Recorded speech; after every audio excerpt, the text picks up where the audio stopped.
Of time is challenging for some Christians, since apologists have sought to renormalize Genesis for cosmology, even seeking to find vestiges of instant creation in the universe to support their interpretation of Genesis cosmology. Disconformity with scientific paradigms have increased. Yet it is not only Assyrians that have difficulties with the philosophical implications of new cosmology. I recently learned of a new version of a five-dimensional universe inclusive of time as a dimension. The August 2014 issue of Scientific American featured an article on a four-spatial dimension universe. The idea of Shorty, Mann, and Porhausen is that a five-dimensional universe with four spatial dimensions may have had a four-dimensional star collapse into a black hole with an event horizon. Our experienced three-dimensional universe in another dimension of time exists at that event horizon, somewhat like a hologram would appear to outside observers. This is one way that science can interpret the observable data of the apparent universe. It is quite interesting to read about, although I have a different paradigm for Genesis that I wrote of in Creation and Cosmos, the literal values of Genesis.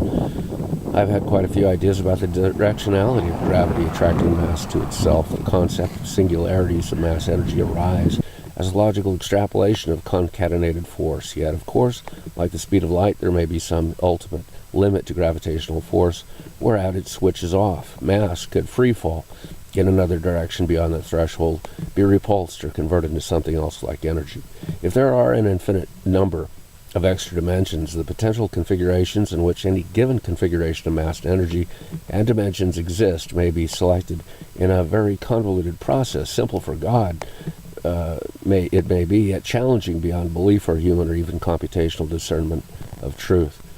I believe it was while considering the outlook of angels that I regarded their transdimensional properties, or not readily morphing into a consideration of dimension and their number. Why not an infinite number of dimensions as an infinite series? One already has the example of Cantor's transfinite sets and perhaps transfinite dimension sets too, if the string and membrane theory concept that some dimensions may be larger or smaller, embedded to transcendent and interacting with others, perhaps multiple dimensions. Interacting produce a different sort of compound dimension, in effect creating qualitative as well as quantitative distinctions. I ought to point out that time is relative in reference frames with extra dimensions. Time may cohere with the direction or thermodynamic order of mass and energy. If an event horizon has a universe on it that seems holographic to outside observers, its time continuum is approximately that of the field of mass energy comprising the event horizon bubble membrane. The thermodynamic processes and time of other dimensions located within or without that event horizon could be configured at their own pace. Plainly, though, it might be possible to have two different thermodynamic time reference systems interacting within a given field locally, changing the pace and nature of the passage of time, just as different gravitational fields may interact, such as the moon and sun upon the earth together. Christians ought not to be too troubled about interpreting time parameters for Genesis. I think it is enough that atheists interpret that for themselves. In the Revelation, angels are referred to quite a lot. They seem almost to be a referent term for a sector or nexus of sentience within the spiritual realm, with the possibility that human sentience in some way is a subcategory of particular angels, perhaps with higher dimensional protocol. John takes letters to the angels of churches such as that of Smyrna, considering how natural philosophy describing the natural world intersects the spiritual plane of metaphysical, theological, and philosophical interest is interesting. Consideration of the metaphysics of dimensions is fascinating, yet less important, except as it informs one of the inferences and possibilities about God's way of being. God probably is the issuer of dimensions as non-contingent being. There may be a rational mechanics of relations amidst dimensions from divine design rather than slots in empty space into which dimensions place mass and energy. Paul Ehrenfest saw the necessity of three spatial dimensions for matter to fully cohere, yet there may be more templates and courses for the interaction of mass and energy in other forms, with more or fewer dimensions.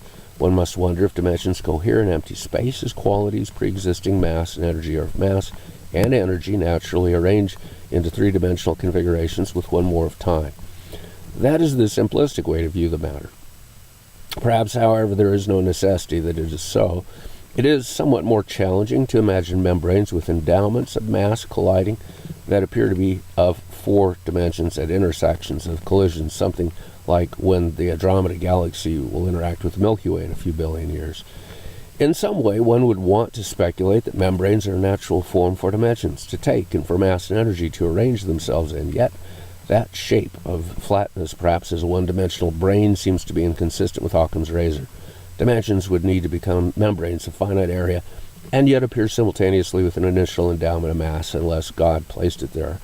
And or energy or mass and or energy would need to arise without dimensions, slip into membranes, plural, that would later intersect, or mass or energy might naturally evolve membranes that would collide or rebound as developed artifacts of primary evolved form. The evolution of membranes or dimensions probably shouldn't be regarded as a trivial feature ancillary to the existence of mass and or energy. I still like Leibniz's spiritual monad theory of divine interaction with mass energy. It is easy to take that as a general paradigm for God's spiritual issuance of forms that appear as energy mass. Basic partition fields seem to need to set apart energy mass from infinities anyway. Quantum valence shells and quantum uncertainty within a field or fields with constructions that have original and finite set matrices of force seem a practical way of supporting a steady state of mass entangled universe.